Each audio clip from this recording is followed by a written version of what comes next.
Avant que la vidéo ne commence, je tiens à préciser que cette émission n'est pas adaptée à tous les spectateurs. Il est possible qu'elle contienne des images, vidéos, sons ou propos qui peuvent choquer certaines personnes. Les personnes trop jeunes, facilement impressionnables, facilement choquables ou facilement dérangées sont priées de quitter la vidéo. Après ce message de prévention, je n'engage aucune responsabilité de ma part en cas de traumatisme ou de choc quelconque suite au visionnage de cette émission. Merci de votre compréhension et bon visionnage. Bonjour. Je me présente, je m'appelle Light. Je suis ce que l'on peut appeler un enquêteur. Mais un enquêteur en quoi, me direz-vous? Eh bien, un enquêteur dans le paranormal, l'étrange, le mystérieux. Tous ces sujets qui nous fascinent, mais qui en même temps nous effraient, sans que l'on ne sache réellement pourquoi. L'esprit humain a tendance à beaucoup aimer l'inconnu. Et oui, c'est fascinant de voir comment l'humain s'intéresse à des choses qui l'effraient et auquel il essaye désespérément de trouver un sens. Tout ce qui n'en a pas l'intrigue. Mon travail est donc d'enquêter sur tous les mystères qui nous entourent dans notre monde actuel afin de leur donner un sens ou de lever au moins une partie du mystère. Émissions étranges, jeux maudits, créatures effrayantes, phénomènes inexplicables et beaucoup d'autres choses encore. En effet, aujourd'hui, notre monde compte énormément de mystères sur lesquels les enquêteurs s'interrogent encore aujourd'hui. Ce sont ces dossiers que je rassemble et sur lesquels je travaille afin de trouver une explication à tous ces mystères. Des dossiers irrésolus, mystérieux, inclassables. J'ai longtemps hésité à révéler le contenu parfois sensible de ces dossiers au grand public, mais je me suis dit que tout le monde avait le droit de connaître la terrible vérité. Aujourd'hui, nous allons nous intéresser à une série de jeux d'horreur très célèbres qui possède une histoire extrêmement sordide et mystérieuse. Une histoire cachée sur laquelle les théoriciens s'acharnent encore aujourd'hui. La série possède 9 jeux, mais il serait beaucoup trop long de traiter les 9 jeux en une seule émission. Nous allons donc commencer par Five Nights at Freddy's 1, 2 et 3. Laissez-moi donc vous ouvrir le dossier numéro 002.1. Le dossier de l'histoire des jeux Five Nights at Freddy's. Je suis Light, ultime théoricien et bienvenue dans Affaires inclassables.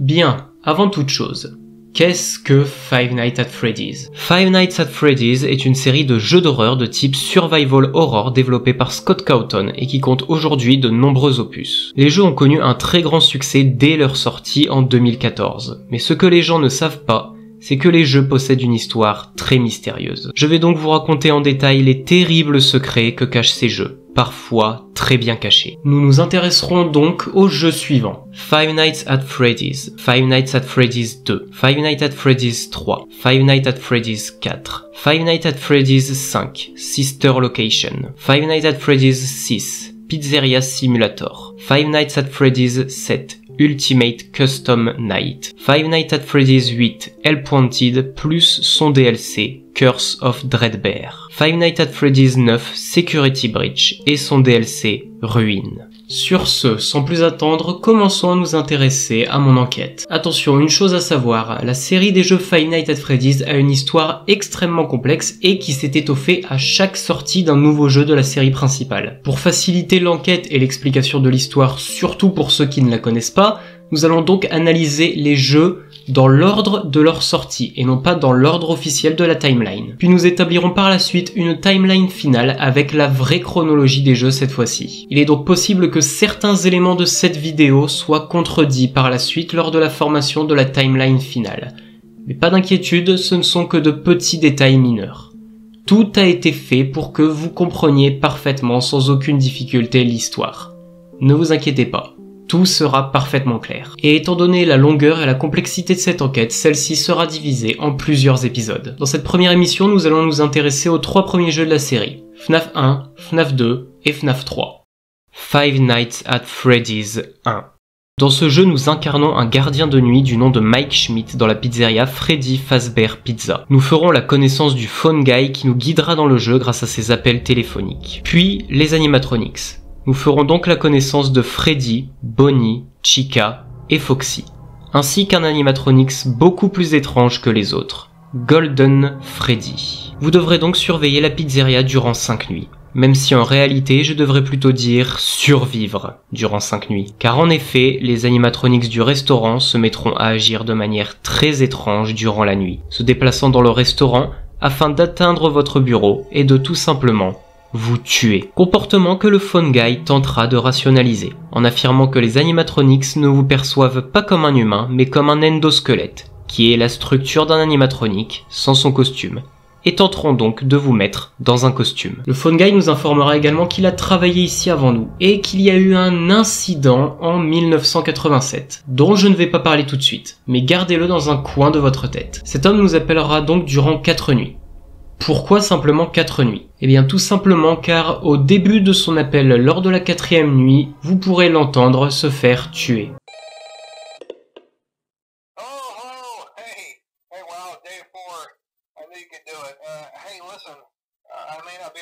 Send you a message tomorrow. It's been a bad night here for me. I'm kind of glad that I recorded my messages for you.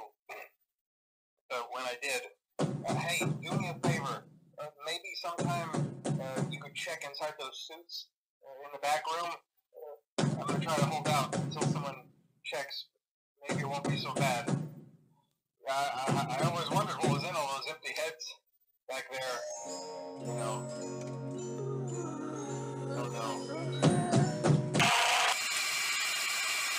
Dans cet appel, il nous demande de vérifier les costumes de la réserve.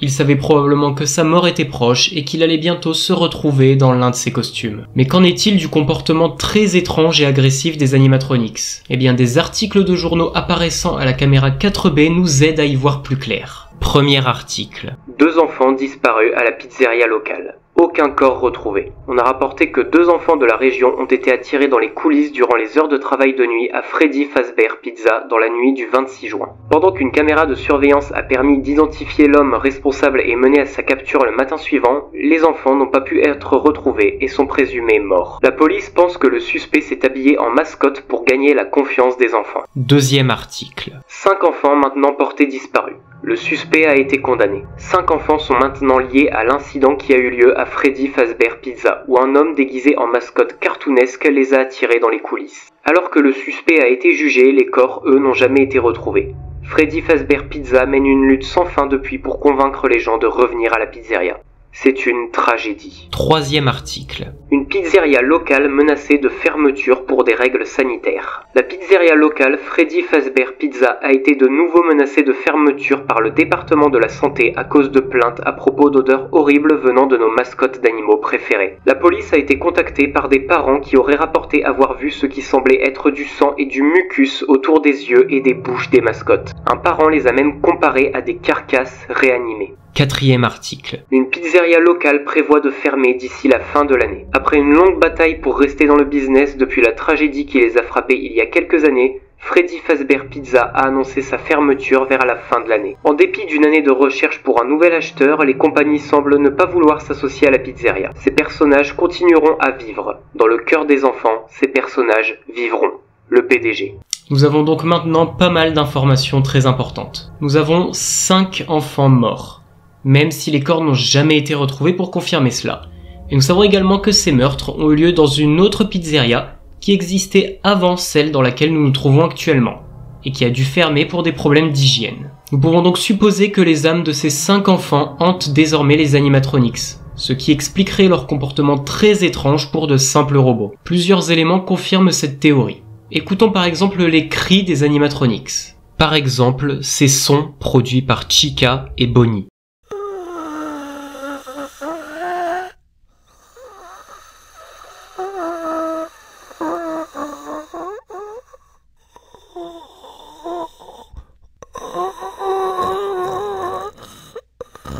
On peut entendre une sorte de soupir, de souffle d'agonie d'une personne mourante. Nous avons également le rire de Freddy.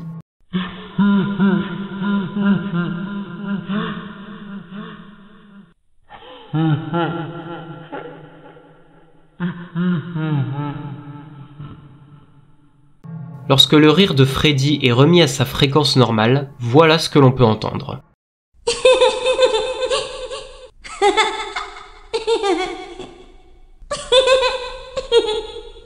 En effet, c'est le rire d'une petite fille. Car oui, Freddy est tenté par une fille. Puis enfin, ce fameux cri que l'on entend à chaque jumpscare.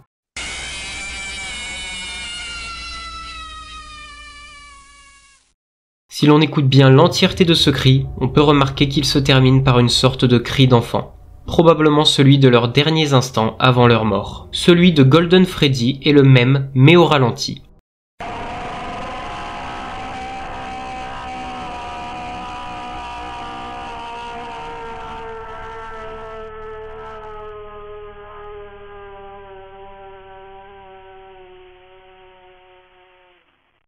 C'est d'ailleurs celui que l'on entend lors de la mort du Phone Guy à la nuit 4. Les animatronics sont donc hantés par l'âme de ces enfants qui souhaitent se venger en tuant les gardes de nuit en les enfonçant dans des costumes d'animatronics, afin de leur faire subir ce qu'ils ont eux-mêmes subi. Voilà ce qui conclut la partie de mon enquête sur FNAF 1. Pour l'instant nous n'avons que très peu d'informations, il ne s'agit que du premier jeu de la série. Mais les prochains opus vont nous aider à y voir plus clair. Five Nights at Freddy's 2.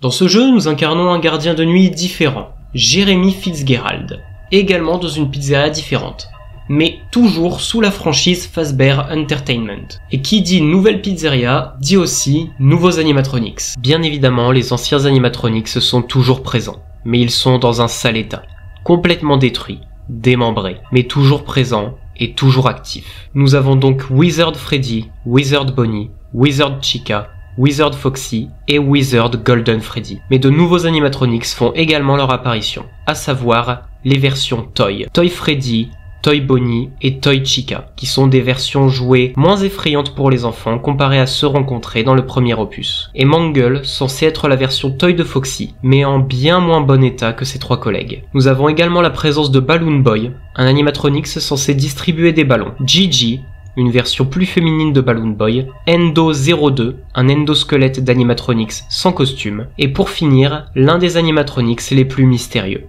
la marionnette, ou la puppet en anglais. Nous noterons aussi la présence de deux animatronics peu importants dans le lore mais qu'il faut citer, à savoir Shadow Freddy et Shadow Bonnie, de son vrai nom, RWQFSFASXC. Nous avons également la présence du Phone Guy. Une question se pose donc. Comment pourrait-il être présent dans ce jeu alors qu'il a été tué lors du premier opus? Eh bien, c'est très simple. Les éléments de FNAF 2 se déroulent avant les événements de FNAF 1. Les événements de FNAF 1 se déroulent en 1992 alors que ceux de FNAF 2 se déroulent en 1987. D'ailleurs, je vous avais demandé de retenir cette année. Vous allez très vite comprendre pourquoi. Autre détail le prouvant, lors de la nuit 6, le Phone Guy va vous dire « Je prendrai probablement le poste de nuit ». Et dans FNAF 1, il nous informe qu'il a déjà travaillé avant nous en tant que gardien de nuit. Parlons maintenant du fameux accident, nommé la morsure de 87. Dans FNAF 1, le Phone Guy nous parle déjà de cette morsure. Il y a eu la morsure de 87. Il est étonnant que le corps humain puisse vivre sans lobe frontal. Étant donné que le restaurant dans lequel nous travaillons dans ce jeu est encore ouvert, l'incident n'a pas encore eu lieu, car cet incident est ce qui a provoqué la fermeture de ce restaurant. Dans l'un des journaux des jeux, nous pouvons lire « Les nouveaux animatronics vont être détruits dû à de possibles malfonctions. Par ailleurs, les anciens modèles seront gardés dans l'espoir d'une possible réorganisation de la compagnie. Nous réouvrirons un jour, même si cela signifie une baisse de budget. » Parlons donc ici de la réouverture du restaurant de FNAF 1. Concernant la destruction des animatronics, c'est tout simplement car l'un d'entre eux a attaqué quelqu'un, en parlant des modèles Toy. Et le coupable de cette attaque se révèle être Mangle. Mangle dispose d'une grande mâchoire pourvue de dents acérées. De plus, lors du jumpscare de Mangle, on la voit attaquer le lobe frontal. Et étant donné que seuls les modèles Toy vont être détruits, ça ne peut être que l'un d'entre eux. La victime, quant à elle, serait Jeremy Fitzgerald, le gardien que nous incarnons. Lors de la nuit 5, le Phone Guy nous dit qu'il pourrait nous faire passer à un poste de jour qui vient de se libérer. Ce job consiste à rester près des animatronics pour s'assurer qu'ils n'attaquent personne. En ayant pris ce poste, il a donc été victime de cette fameuse morsure. Mais cette information soulève une autre question. Pourquoi surveiller des animatronics conçus à la base pour les enfants pour éviter qu'ils n'attaquent personne? Ils ne devraient pas être en mesure d'attaquer quiconque. Eh bien, au fur et à mesure des nuits, nous apprenons que les animatronics commencent à se comporter de plus en plus bizarrement. Nous apprenons tout cela grâce aux appels du Phone Guy. Dans la nuit 1, nous apprenons que les modèles Toy possèdent un programme de reconnaissance faciale relié à une base de données criminelle.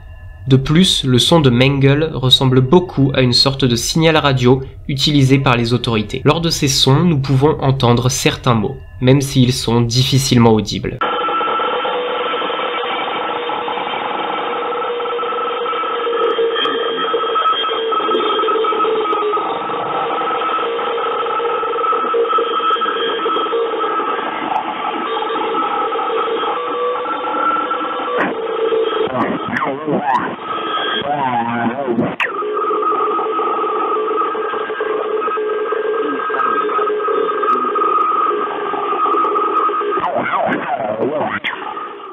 Dans ces enregistrements, Mangle essaye sûrement de contacter cette base de données. Pourquoi ? Eh bien tout simplement car le tueur est un employé du restaurant. Mangle pourrait donc penser que nous sommes le tueur à cause de notre uniforme. Mangle a beau être un ancien modèle, il connaît l'existence et l'identité du tueur car il contient des pièces des anciens modèles. On apprend aussi que l'ancien gardien de nuit serait parti après s'être plaint des conditions de travail et que les modèles Toy auraient essayé de s'introduire dans son bureau.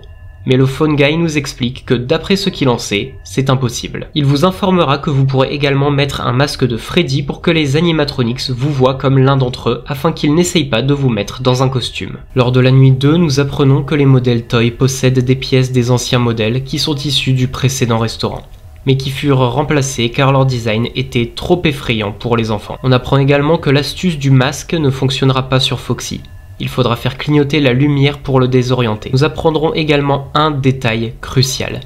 Il faudra régulièrement remonter la fameuse boîte à musique pour que la marionnette ne s'active pas. Le Phone Guy ajoutera également qu'il ne l'aime pas trop car elle est toujours en train de penser.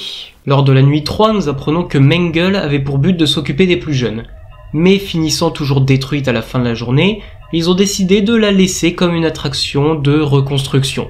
Mangle signifiant d'ailleurs en anglais « le démembré ». Il nous demandera également d'oublier toutes les rumeurs que nous aurions pu entendre sur le restaurant et qu'elles n'ont rien à voir avec eux, et que le garde de jour, lui, n'a rien remarqué d'anormal. Ce qui signifie qu'il s'est déjà passé quelque chose dès la nuit numéro 3, et que le tueur est donc déjà passé à l'acte. Lors de la nuit 4, le Phone Guy nous apprend qu'une enquête est en cours et que le restaurant devrait fermer pendant quelques jours. Il faudra aussi que nous évitions le plus possible le contact visuel avec les animatronics, car quelqu'un aurait trafiqué leur système de reconnaissance faciale. En effet, ils étaient presque agressifs envers les adultes et les regardaient fixement. Et en plus de leur système corrompu, le tueur serait présent à l'intérieur du restaurant. L'enquête en cours ayant d'ailleurs pour but de l'identifier. Lors de la nuit 5, le Phone Guy nous apprend que le bâtiment est confiné et que la police ne permet à personne d'y entrer ou d'y sortir. Surtout les anciens salariés. Et c'est à ce moment qu'il nous parle du poste de jour. Il parle également du fait qu'il n'y a pas de remplaçant actuel pour notre poste, le poste de nuit, mais qu'ils y travaillent et qu'ils vont contacter le propriétaire du premier restaurant, le Fredbear Family Diner, même s'il est fermé depuis des années. Lors de la nuit 6, nous apprenons que le restaurant est fermé, et que nous ne devrions même pas être là. Le restaurant est fermé car quelqu'un aurait utilisé l'un des costumes de rechange dans la réserve, un costume jaune, et que depuis, tous les animatronics agissent bizarrement. Il nous indique également qu'il y aura un événement le lendemain auquel nous serons présents au poste de jour afin de surveiller les animatronics, et il nous informe qu'il prendra lui-même le poste de nuit. Passons maintenant à d'autres points. Nous avons déjà parlé d'un tueur qui aurait tué les 5 enfants qui hantent désormais les animatronics. Et bien ce tueur apparaît dans le mini-jeu Take Cake to the Children. Pour rappel, le restaurant de FNAF 2 a ouvert en 1987 et celui du 1 en 1992. Même si celui du 2 est plus ancien, il n'est pas le lieu où les 5 enfants morts ont été retrouvés, car le restaurant du 2 a fermé à cause de la morsure. Le lieu où le meurtre des 5 enfants a eu lieu, lui, a fermé pour cause de problèmes d'hygiène, comme nous l'ont appris les journaux de FNAF 1 analysés précédemment. De plus, le restaurant n'est resté ouvert que quelques semaines, comme nous l'indique l'un des journaux de FNAF 2. En effet, il y avait encore un autre restaurant avant celui de FNAF 2, le tout premier restaurant original, nommé le Fredbear's Family Diner. où ont eu lieu les meurtres des 5 enfants. C'est pour cela que Bonnie, Freddy, Chica et Foxy sont si abîmés comparés au premier opus. Le Phone Guy le confirme à la nuit 1 en nous demandant d'oublier tout ce que l'on sait sur l'ancien restaurant. Donc celui où les 5 enfants sont morts. Le mini-jeu Take Cake to the Children se déroule donc au Fredbear Family Diner, un restaurant qui a vécu avant le Freddy Fazbear Pizza, premier du nom, là où les enfants sont morts. Le restaurant original, comme l'explique le Phone Guy, là où tout a commencé. Voici une petite frise pour résumer tout cela. Une frise qui pour l'instant ne résume que les informations des 2 premiers jeux, et qui sera évidemment complétée au fil du temps. Mais qui est ce tueur apparaissant dans le mini-jeu? Eh bien nous ne connaissons pas encore son identité, mais nous savons que sa victime dans ce mini-jeu n'est pas l'un des 5 autres enfants qui hanteront les animatronics, mais bien celui qui hantera la marionnette. Et c'est cet enfant qui déclenchera le reste des événements. Vous allez vite le comprendre. Parlons des autres mini-jeux. Celui avec Foxy. Dans celui-ci, l'animatronics de Foxy, qui n'était pas encore hanté à ce moment, découvre le cadavre des 5 enfants. Ce qui veut dire que ce mini-jeu se déroule dans le restaurant précédent, celui de FNAF 2, dont nous avons déjà parlé. Nous avons ensuite le jeu de la marionnette, dans lequel on peut la voir offrir 4 cadeaux aux endosquelettes d'animatronics, avant de leur mettre leur masque. La marionnette offre en réalité un corps physique aux âmes des enfants, pour qu'ils aient une chance de se venger par le biais des animatronics en les contrôlant. C'est pour cela que j'ai dit que la marionnette était l'animatronique à l'origine de tout. Mais on ne voit que 4 animatronics dans ce jeu, alors que 5 enfants sont morts. Et bien en réalité, juste avant la fin du mini-jeu, une milliseconde avant le jumpscare, on peut apercevoir un 5e endosquelette d'animatronics. Le 5e enfant est donc bien là, et entra par la suite Golden Freddy. Même si Golden Freddy n'est en réalité pas hanté par un seul enfant, mais gardons cela pour plus tard. Cela augmente donc à 6 le nombre d'enfants tués. Dans les mini-jeux, nous pouvons entendre une voix robotique épeler des mots. Dans celui des enfants, elle épelle « Save him ».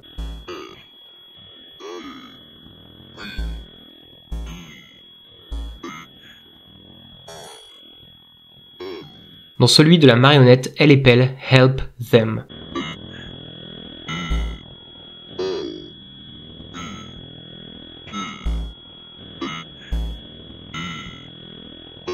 Et enfin, parlons du dernier mini-jeu, dans lequel nous entendons d'ailleurs également « Save them ». Nous jouons donc Freddy et nous nous trouvons, comme le montre la carte, dans le restaurant du 2e jeu. Nous devons suivre la marionnette dans le restaurant dans lequel nous pouvons trouver 5 nouveaux cadavres d'enfants, élevant le nombre total de victimes à 11. Il est d'ailleurs possible de tomber face au meurtrier dans ce mini-jeu, le fameux Purple Guy, qui vous fait perdre instantanément s'il vous touche avec son objet. Cet objet est sûrement celui qu'il a utilisé pour modifier les animatronics, l'objet ressemblant à une clé pour les animatronics, ce qui expliquerait leur comportement étrange ainsi que la modification de leur système de reconnaissance faciale. Mais modifié pour quelle raison exactement? Eh bien pour qu'ils ne puissent pas reconnaître le Purple Guy, ce qui explique donc le fait qu'il ait réussi à perpétrer 5 autres meurtres sans se faire remarquer par les animatronics, nous prouvant une nouvelle fois que le tueur est bel et bien un employé du restaurant, ou peut-être même quelqu'un de plus haut placé qu'un simple employé. Nous en avons maintenant presque terminé avec FNAF 2.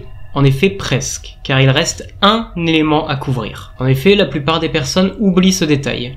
Je vous ai dit que les événements dont nous parle le Phone Guy se déroulaient durant la semaine pendant laquelle nous étions au restaurant au poste de nuit. Sauf qu'en réalité, nous apprenons que, même si ce restaurant a été fermé à cause des 5 meurtres supplémentaires, il a été réouvert. Dans la nuit 1, le Phone Guy nous dit clairement « Bienvenue dans ton nouveau travail d'été ». Sauf que le chèque reçu à la fin de la semaine est daté de novembre. Ces appels sont en réalité tous préenregistrés. Exactement comme dans FNAF 1 dans lequel le Phone Guy a réussi à enregistrer les messages avant sa mort. Vous écoutez donc des enregistrements destinés aux gardes de nuit ayant travaillé au moment des faits. C'est pour cela que personne n'est présent avec vous dans le restaurant malgré l'interdiction de sortie du restaurant de la police. Lors de la nuit 6, il parle également d'un anniversaire surprise qui sera le dernier événement qui prendra place dans le restaurant avant sa fermeture. C'est pour cela que pendant toute la semaine que nous passons dans le restaurant, nous pouvons voir un peu partout des décorations d'anniversaire. Jeremy Fitzgerald a donc été garde de nuit pendant le mois de novembre et pas du tout pendant la semaine durant laquelle se sont déroulés ces événements. Mais du coup, est-ce que cela change son statut de victime de la morsure de 87 ? Eh bien oui. Nous savons que c'est bel et bien un employé membre de l'équipe de jour qui a été victime de cette attaque de Mengele, mais ce n'est pas Jeremy Fitzgerald. Vous vous demandez sûrement pourquoi pour l'instant, ce sera expliqué prochainement. Maintenant que tout est clair, j'en ai fini avec la partie de mon enquête concernant FNAF 2. Passons donc maintenant au troisième jeu. Five Nights at Freddy's 3. Dans ce jeu, nous incarnons encore une fois un gardien de nuit. Mais cette fois-ci, nous ne sommes pas dans une pizzeria, mais dans une attraction d'horreur nommée le Fazbear Fright. Attraction apparemment basée sur les tragiques événements des précédents restaurants. Le jeu se déroule 30 ans après FNAF 1, donc aux alentours de 2022. Proche de notre époque actuelle. Et nous n'avons aucune réelle information sur le gardien que nous incarnons durant ce jeu.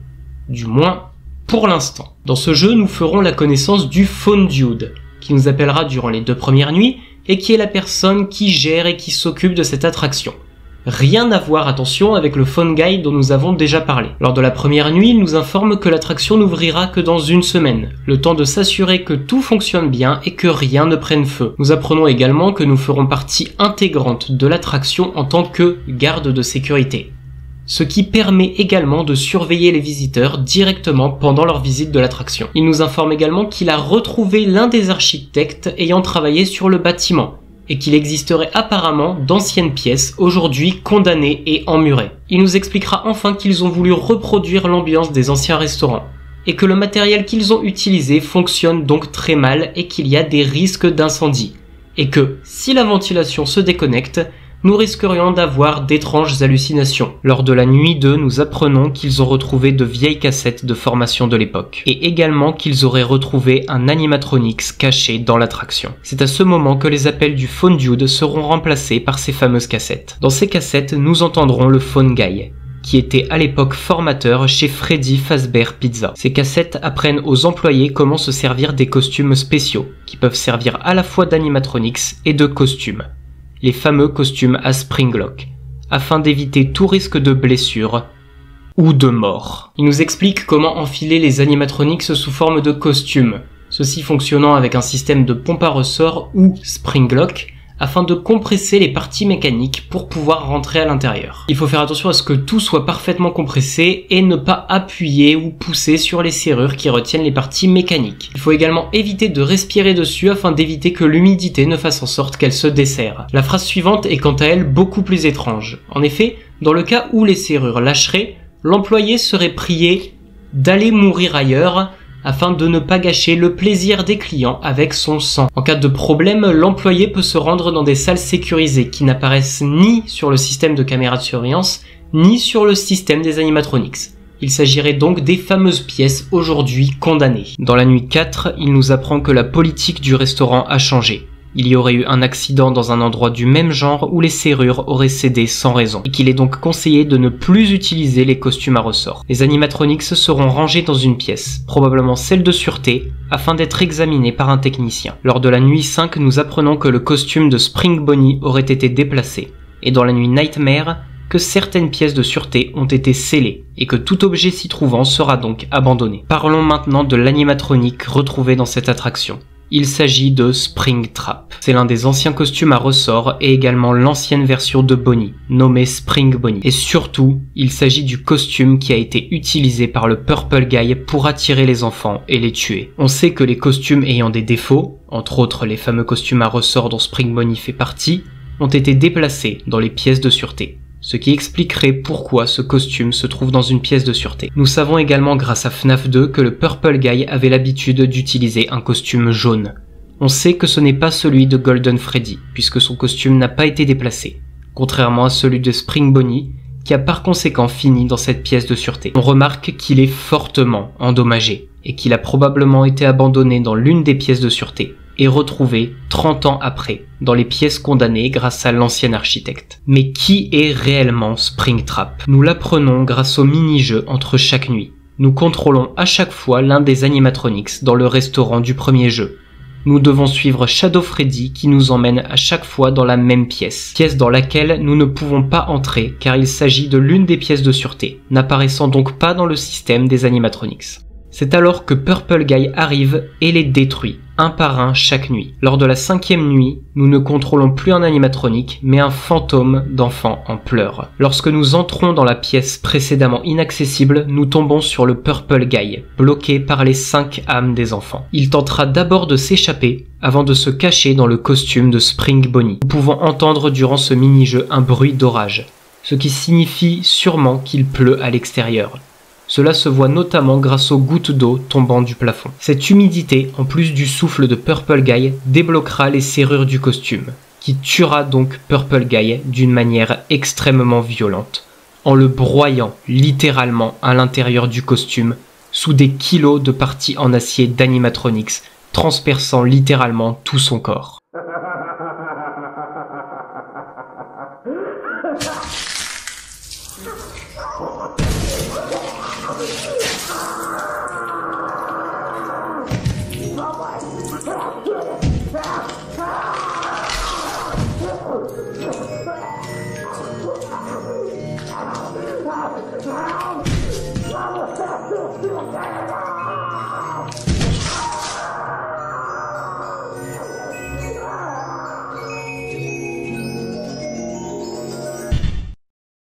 C'est de là que provient le nom de Springtrap, mélange entre les mécanismes nommés Springlock et le mot anglais trap, qui signifie piège. Cela se confirme par certaines images secrètes de Springtrap ouvrant sa tête, révélant le corps du Purple Guy, toujours piégé depuis des années dans le costume.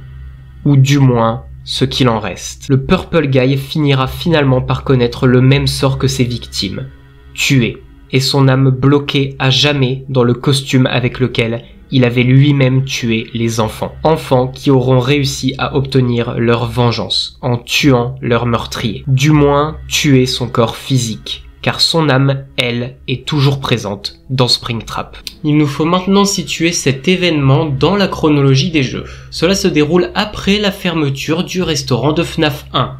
L'endroit semble abandonné, certains endroits sont condamnés et le garde de nuit n'est pas présent. Le Purple Guy se serait donc rendu dans le restaurant après sa fermeture afin de détruire les animatronics car il en a peur. Mais les âmes des enfants finiront par se venger de leur meurtrier, le laissant pour mort, broyé dans le costume qu'il avait utilisé des années auparavant pour les attirer et les tuer. Et également, je pense que vous l'avez compris, mais l'architecture des bâtiments est exactement la même. Springtrap a été retrouvé dans l'une des pièces condamnées de ce bâtiment. Le matériel est vieux et fonctionne très mal, car le matériel est effectivement vieux, il a été laissé en l'état. Vous l'avez compris, le bâtiment dans lequel se trouve l'attraction de FNAF 3 n'est autre que l'ancien restaurant de Five Nights at Freddy's 1, abandonné et fermé. Nous nous trouvons donc bel et bien dans le restaurant de FNAF 1 des années après sa fermeture. Il a juste été racheté par le propriétaire de l'attraction pour en faire une attraction d'horreur. Bien, une chose très importante maintenant. Il faut savoir qu'il existe 2 fins à ce jeu. Une bad ending et une good ending. La good ending nous montre à la fin des 5 nuits une image avec les visages de Freddy, Bonnie, Chica et Foxy, les yeux complètement noirs. Dans la bad ending, les yeux des animatronics sont allumés, et un 5e visage est présent dans le fond, celui de Golden Freddy. À savoir que pour obtenir la good ending, il faut réussir des mini-jeux, très bien cachés, dans un ordre précis, avec énormément de manipulations complexes que je ne vais pas décrire ici. Ces manipulations n'étant pas importantes dans le lore, mais sont uniquement importantes pour réussir les mini-jeux dans le bon ordre. Dans ces mini-jeux, nous pouvons y voir un endroit qui n'avait jusqu'ici jamais été révélé dans les jeux. Le premier restaurant. Le Fredbear Family Diner. Les cassettes du Phone Guy présentant la formation évoquent le nom des 2 nouveaux costumes, qui servent à la fois d'animatronique et de costume. Spring Bonnie et Fredbear. Un Freddy doré ressemblant à Golden Freddy. Retenez bien cela. Ce sont les 2 que nous pouvons voir sur scène lors du mini-jeu. Une fois tous ces mini-jeux terminés, vous retrouverez 6 enfants avec des masques autour d'un énorme gâteau. Cette scène représente en réalité une fête d'anniversaire. Anniversaire de l'enfant possédant le masque de Golden Freddy. Avec en face de lui 4 enfants portant les masques de Freddy, Bonnie, Chica et Foxy. Et un dernier enfant portant le masque de Puppet, mais d'une couleur un peu plus sombre que les 5 autres enfants. À la fin de cette scène, les âmes des enfants disparaissent et seuls les masques restent au sol. C'est pour cela que dans la bad ending, nous pouvons voir les 5 masques avec une lueur dans leurs yeux. Car les âmes des enfants sont toujours dans les animatronics. Car dans la good ending, les masques des animatronics ne possèdent plus de lueur dans leurs yeux. Car les âmes des enfants ont enfin été apaisées. Et ont donc quitté les animatronics, pour enfin pouvoir reposer en paix.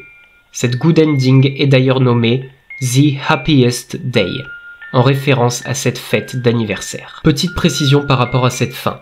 Le masque de Puppet n'apparaît pas à la fin avec les 5 autres masques, car en réalité, l'âme de la Puppet, elle, n'a pas encore été apaisée. C'est pour cela qu'elle est d'ailleurs d'une autre couleur que les autres enfants. D'ailleurs, retenez bien cette fête d'anniversaire, car nous en reparlerons plus tard dans la série des jeux. Et retenez également Golden Freddy, car il est possible que lui non plus, tout comme la Puppet, ne soit pas totalement apaisé. Maintenant, que se passe-t-il durant les nuits pour notre personnage? Nous allons devoir survivre aux attaques de Springtrap, hanté par l'âme du Purple Guy. Nous avons également l'arrivée des fameuses hallucinations précédemment évoquées par le Phone Dude. Ces hallucinations sont tout simplement les enfants. En effet, étant donné que les animatronics ont été détruits, ils apparaissent sous leur forme fantomatique. Phantom Freddy, Phantom Chica, Phantom Foxy, Phantom Puppet, Phantom Balloon Boy et Phantom Mangle. Les enfants ne pouvant pas reposer en paix à cause de la construction de cette attraction et également la présence de Purple Guy hantant Springtrap. Les enfants ayant pour but de brûler l'attraction. Ils apparaissent dans le but de prévenir le gardien de ce qu'ils vont faire. En effet, les formes fantomatiques de ces animatronics ont une apparence brûlée. Si les enfants souhaitent brûler l'attraction, c'est pour se débarrasser définitivement du Purple Guy, et pour éviter qu'il ne fasse de nouvelles victimes mais sous la forme de Springtrap, comme par exemple les futurs visiteurs de cette attraction. Mais ils souhaitent quand même sauver le gardien de nuit, en le faisant fuir avant que cet incendie n'ait lieu. D'ailleurs, à la fin de la nuit Nightmare, on peut voir un article de journal informant que l'attraction a brûlé, et que l'incendie a été causé par du matériel défectueux, et que tous les objets retrouvés seront vendus aux enchères publiques. Les enfants ont donc réussi leur plan. L'attraction a brûlé, le garde de nuit a pu s'en sortir, et Springtrap, lui, est mort dans l'incendie. Et certaines âmes de ces enfants sont même apaisées grâce à la fin The Happiest Day. Du moins, c'est ce que l'on pensait. En effet, en éclaircissant la photo de cet article de journal, on peut voir en fond que malheureusement, Springtrap a survécu à cet incendie. Il n'est pas mort. Les âmes des enfants sont certes apaisées, mais leur tueur, lui, est toujours là. C'est ici que la partie de mon enquête sur FNAF 3 se termine. Et c'est donc également ici que se termine cette première émission traitant du lourd dossier qu'est l'histoire des jeux FNAF. Dans la prochaine émission, nous traiterons la suite du dossier numéro 002 avec 2 jeux supplémentaires. FNAF 4 et FNAF 5, aussi appelé FNAF Sister Location. Une partie qui risque d'être très chargée en informations puisque FNAF 4 et FNAF 5 sont les 2 jeux les plus importants du lore. Je vous donne donc rendez-vous dans le prochain épisode. Et d'ici là, faites attention si vous décidez de vous rendre dans une pizzeria pour passer un bon moment en famille. C'était Light, ultime théoricien pour Affaires Inclassables.